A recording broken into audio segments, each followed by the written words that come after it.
ಎಲ್ಲರಿಗೂ ನಮಸ್ಕಾರ. ಇವತ್ತಿನ ವಿಡಿಯೋದಲ್ಲಿ ನಾನು ನಿಮಗೆ ಸರ್ಕಾರಿ ನೌಕರರ ವೇತನ ಪರಿಷ್ಕರಣೆಗಾಗಿ ರೂಪಿಸಿರುವಂಥ ಹೊಸ ವ್ಯವಸ್ಥೆಯ ಬಗ್ಗೆ ತಿಳಿಸ್ಕೊಡ್ತಾ ಇದ್ದೇನೆ. ಹೌದು, ಹೊಸ ವರ್ಷದಲ್ಲಿ ಇದುವರೆಗೆ ನಡ್ಕೊಂಡು ಬಂದಂತೆ ಏನು ವೇತನ ಆಯೋಗಗಳನ್ನು ರಚಿಸಿ ವೇತನ ಹೆಚ್ಚಳವನ್ನು ಮಾಡಲಾಗ್ತಿತ್ತು, ಆ ಪದ್ಧತಿಯನ್ನು ಇನ್ನು ಮುಂದೆ ನಡೆಸೋದಿಲ್ಲ. ಏನು 7ನೇ ವೇತನ ಆಯೋಗ ಆಲ್ರೆಡಿ ರಚನೆಯಾಗಿ ಜಾರಿಗೆ ಆಯಿತು, ಆದರೆ 8ನೇ ವೇತನ ಆಯೋಗನ ಇನ್ನೇನು ರಚಿಸಲ್ಲ. ಅದರ ಬದಲಾಗಿ ಹೊಸ ವ್ಯವಸ್ಥೆಯನ್ನು ಉಪಯೋಗಿಸ್ಕೊಂಡು ವೇತನ ಹೆಚ್ಚಳವನ್ನು ಮಾಡಲಾಗುತ್ತೆ ಅಂತ ಒಂದು ನೋಟಿಸನ್ನು ಹೊರಡಿಸಿದ್ದಾರೆ. ಅದು ಏನು ಅನ್ನೋದರ ವಿಷಯನ ನಾನಿಲ್ಲಿ ಟೈಪ್ ಮಾಡಿ ಇಟ್ಕೊಂಡಿದ್ದೀನಿ. ಅದನ್ನು ಈ ವಿಡಿಯೋದಲ್ಲಿ ಪೂರ್ತಿಯಾಗಿ ನೋಡಿ ತಿಳ್ಕೊಳ್ಳಿ.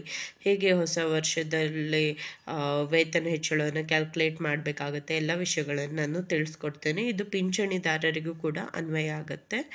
ಹಾಗೂ ನಮ್ಮ ಚಾನಲನ್ನು ಫಸ್ಟ್ ಟೈಮ್ ನೋಡೋರಾಗಿದ್ದರೆ ನನ್ನ ಚಾನಲ್ಗೆ ಸಬ್ಸ್ಕ್ರೈಬ್ ಮಾಡ್ಕೊಳ್ಳಿ. ಇದರಿಂದ ನಿಮಗೆ ನಾನು ರೆಗ್ಯುಲರ್ ಆಗಿ ಗೌರ್ಮೆಂಟ್ ಎಂಪ್ಲಾಯೀಸ್ ಅಥವಾ ಪೆನ್ಷನರ್ಸ್ ರಿಲೇಟೆಡ್ ಏನೇ ಇನ್ಫಾರ್ಮೇಷನ್ ಇದ್ರೂ ವಿಡಿಯೋ ಮಾಡಿ ಅಪ್ಲೋಡ್ ಮಾಡ್ತಾ ಇರ್ತೀನಿ. ಆವಾಗ ಇಮಿಡಿಯೇಟಾಗಿ ನಿಮಗೆ ನೋಟಿಫಿಕೇಷನ್ ಬರುತ್ತೆ ಹಾಗೂ ಎಲ್ಲ ವಿಷಯಗಳನ್ನು ತಿಳಿದುಕೊಳ್ಬೋದು. ಹಾಗೆ ನನ್ನ ಚಾನಲ್ನಲ್ಲಿ ಗೌರ್ಮೆಂಟ್ ಎಂಪ್ಲಾಯೀಸ್ ನ್ಯೂಸ್ ಅಂತ ಪ್ಲೇಲಿಸ್ಟನ್ನು ಕ್ರಿಯೇಟ್ ಮಾಡಿದ್ದೀನಿ. ಅದರಲ್ಲಿ ಹೋಗಿ ಇದುವರೆಗೆ ಯಾವ್ದು ಆದೇಶ ಬಂದಿದೆ, ಹೇಗೆ ವೇತನ ಹೆಚ್ಚಳ ಕ್ಯಾಲ್ಕುಲೇಷನ್ ಆಗುತ್ತೆ, ಎಲ್ಲ ಇನ್ಫಾರ್ಮೇಷನ್ಗಳು ಅದರಲ್ಲಿದ್ದಾವೆ. ಅದನ್ನು ಕೂಡ ನೀವು ಚೆಕ್ ಮಾಡಿಕೊಂಡು ವಿಷಯಗಳನ್ನು ತಿಳ್ಕೊಳ್ಬೋದಾಗಿದೆ. ಮೊದಲನೇದಾಗಿ ನಾನು ಹೇಳಿದಾಗ ಏನು ಆದೇಶ ಇತ್ತು ಅದನ್ನು ಟೈಪ್ ಮಾಡಿ ಇಟ್ಕೊಂಡಿದ್ದೀನಿ. ಅದರಲ್ಲಿ ಏನು ಹೇಳಿದೆ ಅಂದರೆ, ಕೇಂದ್ರ ಸರ್ಕಾರಿ ನೌಕರರು ಹಾಗೂ ಪಿಂಚಣಿದಾರರಿಗೆ ಈ ವರ್ಷ ಮಹತ್ವದ ಸುದ್ದಿ. ಇನ್ನು ಮುಂದೆ ವೇತನ ಹೆಚ್ಚಳಕ್ಕೆ ಸರ್ಕಾರ ಹೊಸ ಸೂತ್ರವನ್ನು ಅಳವಡಿಸಿಕೊಳ್ಳಲಿದೆ.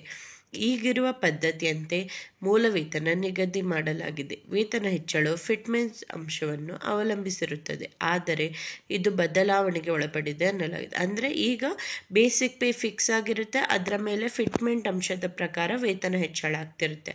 ಇದು ಈಗಿರುವಂಥ ಪ್ರೊಸೆಸ್. ಇದು ಚೇಂಜ್ ಆಗುತ್ತೆ ಅಂತ ಹೇಳಿದ್ದಾರೆ. ಇನ್ನು ಮುಂದೆ ಜಾರಿಗೆ ಬರಲಿರುವ ಸುಧಾರಿತ ಸೂತ್ರವು ವೇತನದಲ್ಲಿ ಗಮನಾರ್ಹ ಹೆಚ್ಚಳಕ್ಕೆ ಕಾರಣವಾಗಲಿದೆ ಎಂದು ನಿರೀಕ್ಷಿಸಲಾಗಿದೆ. ಅಂದರೆ ಇವಾಗ ಹೊಸ ಮೆಥಡ್ ಏನು ಯೂಸ್ ಮಾಡಿ ಕ್ಯಾಲ್ಕುಲೇಟ್ ಮಾಡ್ತಾರೋ ಅದರಲ್ಲಿ ವೇತನ ಹೆಚ್ಚಳ ಇನ್ನೂ ಜಾಸ್ತಿ ಆಗುತ್ತೆ. 8ನೇ ಈ ವೇತನ ಆಯೋಗ ರೂಪಿಸಿ ಏನು ಜಾಸ್ತಿ ಮಾಡ್ತಿದ್ರೋ ಫಿಟ್ಮೆಂಟ್ ಜಾಸ್ತಿ ಮಾಡಿ, ಅದಕ್ಕಿಂತಲೂ ಈ ಹೊಸ ಮೆಥಡಲ್ಲಿ ಜಾಸ್ತಿ ಸ್ಯಾಲ್ರಿ ಸಿಗುತ್ತೆ ಅಂತ ತಿಳಿಸ್ಕೊಟ್ಟಿದ್ದಾರೆ. 8ನೇ ವೇತನ ಆಯೋಗವನ್ನು ಸರ್ಕಾರ ಜಾರಿ ಮಾಡುವುದಿಲ್ಲ ಎನ್ನುವುದು ಸ್ಪಷ್ಟವಾಗಿದೆ. ಇದಕ್ಕೆ ಬದಲಿ ವ್ಯವಸ್ಥೆ ಜಾರಿಗೆ ತರಲು ಸರ್ಕಾರ ಮುಂದಾಗಿದೆ. ಪರ್ಯಾಯ ವ್ಯವಸ್ಥೆಗೆ ಸಿದ್ಧತೆಗಳು ನಡೆಯುತ್ತಿದ್ದು, ವೇತನ ಪರಿಷ್ಕರಣೆಗೆ ಹೊಸ ಸೂತ್ರವನ್ನು ಬಳಸಲಾಗುವುದು ಎಂದು ಮೂಲಗಳು ತಿಳಿಸಿವೆ. ವೇತನ ಹೆಚ್ಚಳದ ಲೆಕ್ಕಾಚಾರಕ್ಕೆ ಐಕ್ರಿಯೋಟ್ ಸೂತ್ರವನ್ನು ಬಳಸುವ ಬಗ್ಗೆ ಸರ್ಕಾರ ಈ ಬಗ್ಗೆ ಚಿಂತನೆ ನಡೆಸುತ್ತಿದೆ. ನೋಡಿ, ಏನು ಇದುವರೆಗೆ ಏನು ಫಿಟ್ಮೆಂಟ್ ಅಂತ ವರ್ಡ್ ನೀವು ಕೇಳ್ತಿದ್ರಲ್ವಾ, ಫಿಟ್ಮೆಂಟ್ ಜಾಸ್ತಿ ಆಗುತ್ತೆ, ಫಿಟ್ಮೆಂಟಿಂದ ವೇತನ ಜಾಸ್ತಿ ಆಗುತ್ತೆ ಅಂತ. ಅದರ ಬದಲಾಗಿ ಐಕ್ರಿಯೋಟ್ ಅನ್ನೋ ಹೊಸ ಸೂತ್ರವನ್ನು ಯೂಸ್ ಮಾಡಿ ಸರ್ಕಾರ ಜಾರಿಗೆ ಮಾಡುತ್ತೆ ಅಂತ ತಿಳಿಸ್ಕೊಟ್ಟಿದ್ದಾರೆ. ಈ ಹೊಸ ಸೂತ್ರ ಉದ್ಯೋಗಿಗಳಿಗೆ ಹೆಚ್ಚು ಪ್ರಯೋಜನವನ್ನು ನೀಡುತ್ತದೆ ಎಂದು ನಿರೀಕ್ಷಿಸಲಾಗಿದೆ. ಇದರ ಪ್ರಕಾರ ಕೇಂದ್ರ ಸರ್ಕಾರಿ ನೌಕರರ ವೇತನ ಮತ್ತು ಪಿಂಚಣಿದಾರರ ಪಿಂಚಣಿಯಲ್ಲಿ ಭಾರಿ ಏರಿಕೆಯಾಗಲಿದೆ.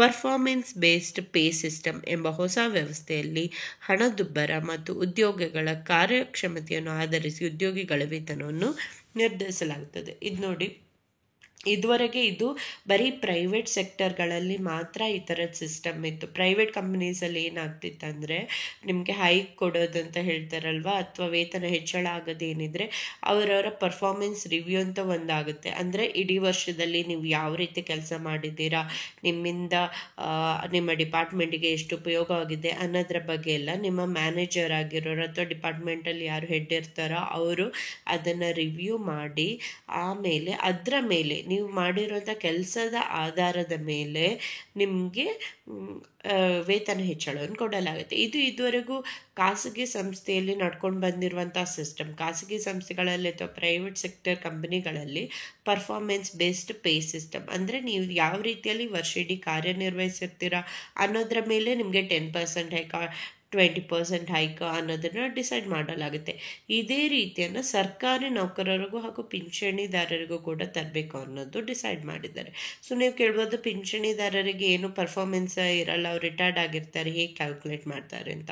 ಸೊ ಆ ಸಂದರ್ಭದಲ್ಲಿ ಏನು ಮಾಡ್ತಾರೆ ಅಂದರೆ, ಹಣದುಬ್ಬರ ಎಷ್ಟಿದೆ ಅಂದರೆ ದೇಶದಲ್ಲಿ ಏನು GDP ಎಲ್ಲ ಜಾಸ್ತಿ ಆಗ್ತಿರುತ್ತೆ, ಎಲ್ಲದ್ರದ್ದು ಎಷ್ಟು ಹಣದುಬ್ಬರ ಆಗಿರುತ್ತೆ, ಎಷ್ಟು ಇನ್ಫ್ಲೇಷನ್ ರೇಟ್ ಅಂತ ನಾವೇನು ಹೇಳ್ತೀವಿ, ಪ್ರತಿಯೊಂದು ವಸ್ತುಗೂ ಎಷ್ಟು ಪರ್ಸೆಂಟೇಜ್ ವೈಸ್ ರೇಟ್ ಜಾಸ್ತಿ ಆಗಿದೆ ಅನ್ನೋದ್ರ ಮೇಲೆ ಡಿಸೈಡ್ ಮಾಡಿ ಅದರ ಮೇಲೆ ನಿಮಗೆ ಏನು ಪೆನ್ಷನರ್ಸ್ಗೆ ಹೊಸ ವೇತನ ಹೆಚ್ಚಳವನ್ನು ಕೊಡ್ತಾರೆ, ಫಿಟ್ಮೆಂಟ್ ಆಧಾರದ ಮೇಲಲ್ಲ. ಹಾಗೆ ಉದ್ಯೋಗಿಗಳು ಯಾರಿರ್ತಾರೋ ಅವರಿಗೆ ಉದ್ಯೋಗದ ಕಾರ್ಯಕ್ಷಮತೆ ಮೇಲೆ ಅಂದರೆ ಅವರ ಪರ್ಫಾರ್ಮೆನ್ಸ್, ಇಡೀ ವರ್ಷದ ಪರ್ಫಾರ್ಮೆನ್ಸ್ ಹೇಗಿದೆ ಅನ್ನೋದನ್ನು ರಿವ್ಯೂ ಮಾಡಿ ಅದರ ಆಧಾರದ ಮೇಲೆ ಕೊಡಲಾಗುತ್ತೆ.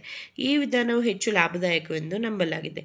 ಫೆಬ್ರವರಿಯಲ್ಲಿ ಮಂಡಿಸಲಿರುವ ಕೇಂದ್ರ ಬಜೆಟ್ನಲ್ಲಿ ಇದನ್ನು ಔಪಚಾರಿಕವಾಗಿ ಜಾರಿಗೆ ತರಲಾಗುವುದು ಎಂದು ತಿಳಿಸಿವೆ. ಅಂದರೆ ಕೇಂದ್ರ ಬಜೆಟ್ ಮಂಡನೆ ಆಗಲಿದೆಲ್ಲ ಫೆಬ್ರವರಿಲಿ, ಆವಾಗ ಇದನ್ನು ಅನೌನ್ಸ್ ಮಾಡ್ತಾರೆ ಅಧಿಕೃತವಾಗಿ. ಹಾಗೂ ಈ ವರ್ಷದಿಂದ ಈ ಮೆಥಡನ್ನೇ ಫಾಲೋ ಮಾಡ್ತಾರೆ ಅಂತ ತಿಳಿಸ್ಕೊಟ್ಟಿದ್ದಾರೆ.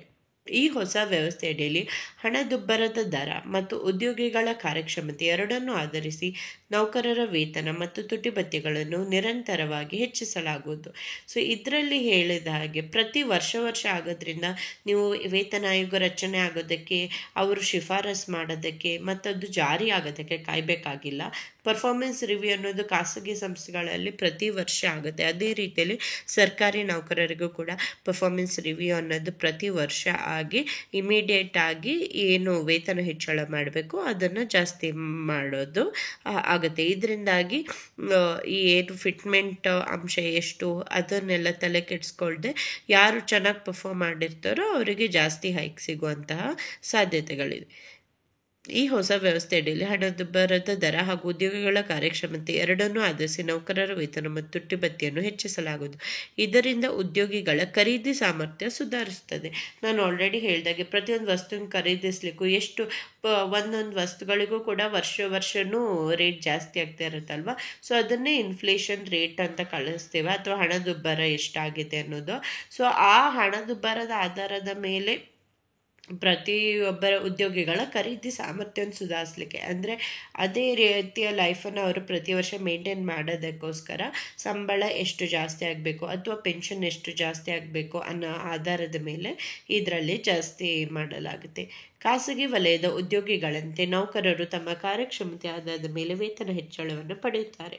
ಸೊ ನಾನು ಹೇಳಿದಾಗೆ ಖಾಸಗಿ ವಲಯದಲ್ಲಿ ಏನು ಇವಾಗ ನೀವು ನೋಡ್ಬೋದು, ಪರ್ಫಾರ್ಮೆನ್ಸ್ ರಿವ್ಯೂ ಆಗಿ ಹೈಕ್ ಅಂತ ಕೊಡ್ತಾರೆ, ಅಥವಾ ಬೋನಸ್ ಅಂತ ಕೊಡ್ತಾರೆ, ಕೆಲಸ ಚೆನ್ನಾಗಿ ಮಾಡಿದ್ದಕ್ಕೆ ಬೋನಸ್ ಅಂತ ಕೊಡ್ತಾರೆ. ಈ ರೀತಿಯಾಗಿ ಹೇಗೆ ಪ್ರೈವೇಟ್ ಸೆಕ್ಟರಲ್ಲಿ ಅಥವಾ ಕಂಪನೀಸ್ಗಳಲ್ಲಿ ಹೇಗೆ ಹೈಕ್ ಅಥವಾ ವೇತನ ಹೆಚ್ಚಳ ಆಗುತ್ತೋ ಅದೇ ಪ್ರಕಾರ ಸರ್ಕಾರಿ ನೌಕರರಿಗೂ ಹಾಗೂ ಪಿಂಚಣಿದಾರರಿಗೂ ಕೂಡ ವೇತನ ಹೆಚ್ಚಳ ಮತ್ತು ಪಿಂಚಣಿಯಲ್ಲಿ ಹೆಚ್ಚಳ ಆಗುವಂತೆ ಇನ್ನು ಮುಂದೆ ಮಾಡಲಾಗಿದೆ. ಏನು ವೇತನ ಆಯೋಗ ರಚಿಸಿ ಫಿಟ್ಮೆಂಟ್ ಮೂಲಕ ಆಗ್ತಿತ್ತೋ ಅದು ಇನ್ನು ಮುಂದೆ ಇರಲ್ಲ ಅಂತ ಹೇಳಿ ತಿಳಿಸ್ಕೊಟ್ಟಿದ್ದಾರೆ. ಧನ್ಯವಾದಗಳು.